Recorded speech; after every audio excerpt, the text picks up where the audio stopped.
As long as golf's been played, we've seen people struggle with back pain, from Nicklaus and Trevino to even some modern-day tour players. But one of the things that's happened over the last 10 or 15 years is that golfers are doing a little better job swinging the club to prevent some back pain.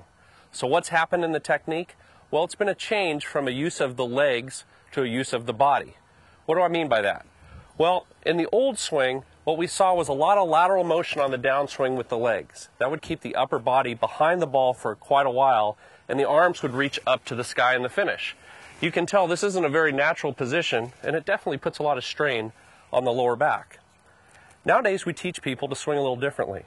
Instead of driving the legs laterally, we try and keep the legs a little more quiet and have the upper body remain bent over the top. On the way through, instead of the legs driving forward, they start to rotate, the chest stays bent over the top of the ball, and in the follow-through, we see a much more forward-leaning finish with the back more straight up and down. So what's a simple way to keep that posture through impact? Here's a way to think about it. In the setup position, I'm bent over. In other words, my chest is out in front of my navel. I want to keep that position throughout the swing.